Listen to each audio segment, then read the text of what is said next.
একটা সময় এখানে ছিল হাজারো মানুষের বসতি। স্কুল, বাজার, সিনেমা হল, খেলার মাঠ সবকিছুই ছিল এই ছোট্ট দ্বীপে। অথচ আজ এখানে একটাও মানুষ নেই। উঁচু কংক্রিটের বিল্ডিংগুলো দাঁড়িয়ে আছে শুধু নীরব সাক্ষী হয়ে। কেন রাতারাতি পুরো দ্বীপ জনশূন্য হয়ে গেল? কেন এটিকে বলা হয় ঘোস্ট আইল্যান্ড? আজ আমরা জানব জাপানের রহস্যময় হাশিমা দ্বীপের ইতিহাস। সময়টা ঊনবিংশ শতাব্দীর শেষ। জাপানে শুরু হয়েছে শিল্প বিপ্লব। কৃষি নির্ভর অর্থনীতি থেকে জাপান দ্রুত এগোচ্ছে শিল্প শক্তির দিকে। কিন্তু শিল্প চালাতে দরকার জ্বালানি, আর তখনকার প্রধান জ্বালানি ছিল কয়লা। প্রথম দিকে জাপান তার কয়লার প্রয়োজন মেটাত তাকাশিমা নামে এক দ্বীপ থেকে। কিন্তু শিল্প যত বাড়তে লাগল, কয়লার চাহিদাও তত বাড়তে থাকল। তখন জাপানিরা চোখ রাখল এক ছোট্ট দ্বীপের দিকে, হাশিমা। 1887 সালে মিৎসুবিশি কোম্পানি হাশিমা দ্বীপে কয়লা খনন শুরু করে। শুরুতে দ্বীপটা খুব ছোট ছিল, কিন্তু ধীরে ধীরে মানুষ সেখানে বসবাস শুরু করলে জায়গার অভাব দেখা দেয়। তখন জাপানিরা সমুদ্র ভরাট করে দ্বীপটিকে কৃত্রিমভাবে বড় করতে থাকে। শুরু হয় বিশ্বের প্রথম সমুদ্র বেষ্টিত উঁচু কংক্রিটের ভবন নির্মাণ। তৈরি হয় স্কুল, হাসপাতাল, বাজার, সিনেমা হল, এমনকি শিশুদের খেলার মাঠও।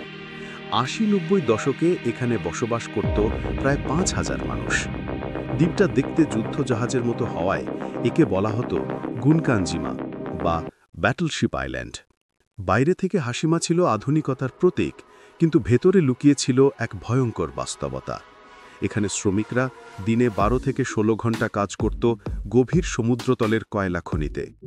দুর্ঘটনা, অগ্নিকাণ্ড আর রোগবালাই ছিল তাদের নিত্যসঙ্গী। সবচেয়ে ভয়ঙ্কর ছিল দ্বিতীয় বিশ্বযুদ্ধের সময়। ইতিহাসবিদরা বলেন, সেই সময় হাজারো কোরিয়ান ও চীনা শ্রমিককে জোর করে ধরে এনে এখানে খাটানো হতো।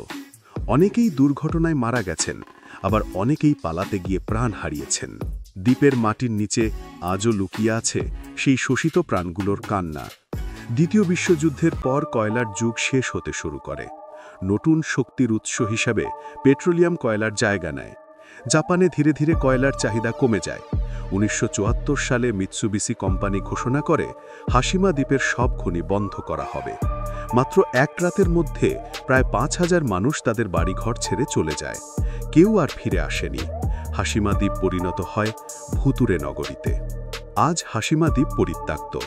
উঁচু কংক্রিটের ভবনগুলো ভেঙে পড়ছে, রাস্তায় আগাছা জন্মেছে, সিনেমা হলের চেয়ারগুলো ধুলোয় ঢাকা।